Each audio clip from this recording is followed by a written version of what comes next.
Hello दोस्तों, कैसे हो आप सब। मैं उम्मीद करता हूँ कि आप लोग बहुत अच्छे होंगे। जब आप लोग अच्छे हैं तो मैं भी अच्छा हूँ। आज हम लोग आब्यू मैट्रिक्स के विषय में बात करेंगे दोस्तों, जो एग्जाम के लिए बहुत ही महत्वपूर्ण है। बहुत आसान होता है, इसे एक बार समझ लेंगे एग्जाम में छाप के आएंगे। देखिए, जो आब्यू होता है उसे हमेशा किसी भी कैपिटल लेटर से प्रदर्शित करते हैं और उसे हमेशा बड़े कोष्ठक के अंदर लिखते हैं। जो बाहर होता है इसे आब्यू कहते हैं, इसके अंदर के जो एलिमेंट होते हैं उसे तत्व कहते हैं। जैसे हम कह दे यहाँ A11, यहाँ A12, यहाँ A21, यहाँ 22 लिखा गया हो, इसका मतलब क्या हुआ कि यह एक आब्यू है, यह एक मैट्रिक्स है।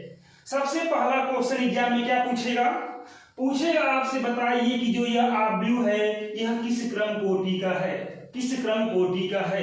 तो आप क्या बताएंगे, आपको ध्यान देना है कि जो ये लाइन होती है उसे पंक्ति बोलते हैं, रो बोलते हैं, और इसे पंक्ति बोलते हैं, रो बोलते हैं। इसे कॉलम बोलते हैं, इसे क्या बोलते हैं, कॉलम बोलते हैं। तो आप ये कह सकते हो कि ये पहली पंक्ति है, ये दूसरी पंक्ति है, ये पहला कॉलम है और ये दूसरा कॉलम है। जो यह कॉलम है इसे हम लोग स्तंभ कहते हैं। क्या कहते हैं, स्तंभ कहते हैं। अगर कोई पूछ ले आपसे कि बताइए जो यह आब्यू है किस क्रम कोटि का है, बस दोस्त एक बात ध्यान दो, आप जानते हो किसी भी बाई का कांस्टेबल लोग आरसी काटते हैं। क्या काटते हैं, आरसी काटते हैं। तो जब भी मुझे इसका कोटि क्रम लिखना हो तो हम लोग क्या लिखेंगे, आरसी लिखेंगे। आर माने पंक्ति, सी माने कॉलम। अगर कोई पूछ ले बताइए कि जो ये वाला आब्यू है किस क्रम कोटि का है, तो आप कह सकते हो कि 1 और 2 आर है और कितना सी है, तो 1 और 2 2x2 का हम इसे कह सकते हैं कि यह आब्यू है। जिस क्रॉस का है 2x2 क्रम कोटि का यह आब्यू है। आप समझ पाए हैं, ऐसा मैं उम्मीद करता हूं।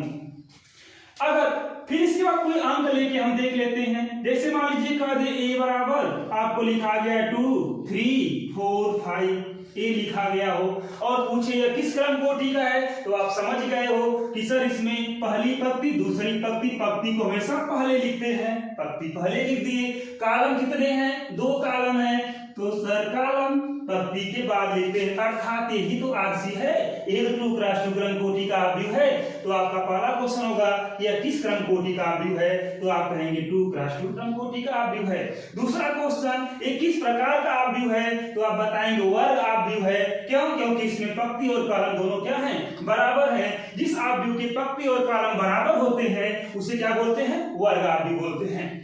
तीसरा क्वेश्चन आपसे यहाँ क्या पूछ सकता है, आपसे कह सकता है बताइए A11 का मान क्या होगा, A11 का मान क्या होगा। इसका मतलब है पहली पंक्ति और पहला कॉलम का मान क्या होगा इस आब्यू के लिए। तो आप ये बिंदास तरीके से बता सकते हैं कि यह पहली पंक्ति पहला कॉलम A11 है, यह A12 है पहली पंक्ति दूसरा कॉलम है, यह 21 है मतलब दूसरी पंक्ति पहला कॉलम है, ये 22 है दूसरी पंक्ति दूसरा कॉलम है, जैसा कि समझाया गया ऊपर। तो आप कह सकते हो कि जो A11 का मान है सर वो कितना होगा, 2 होगा। कितना होगा, 2 होगा। हम उम्मीद करते हैं मेरे दोस्त समझ रहे होंगे बेहतरीन तरीके से। अगर आपसे कहेंगे A12 का मान कितना होगा, तो आप बता सकते हो मित्र A12 मान कितना होगा, 3 होगा। क्या होगा, क्योंकि पहली पंक्ति दूसरा कॉलम में 3 दिखाई दे रहा है, इसका आंसर कितना होगा, 3 होगा।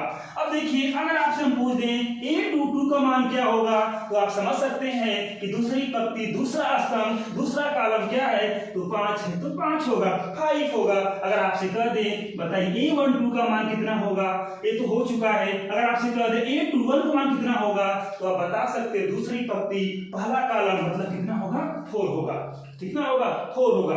फिर अगला क्वेश्चन आपसे पूछ सकता है, क्या पूछ सकता है, बताइए इस आब्यू में कितने तत्व हैं, इस आब्यू में कितने तत्व हैं, कितने एलिमेंट हैं। तो निसंदेह जो ये क्रम कोटि दिया गया है उसका मल्टीप्लाई कर देंगे तो आपको उस आव्यूह का तत्व पता चल जाएगा। जैसे 2 2 जा 4, 2 दूना 4, इसमें कितने तत्व हैं? 4 तत्व हैं। ये आसान है, गिन सकते हो 1 2 3 4। बट बड़े बड़े आव्यूह जब आएंगे तो उन्हें आप क्रम कोटि का मल्टीप्लाई कर देंगे और ये बता पाएंगे कि यह किस क्रम कोटि का आव्यूह है और इस आव्यूह के अंदर कितने तत्व हैं।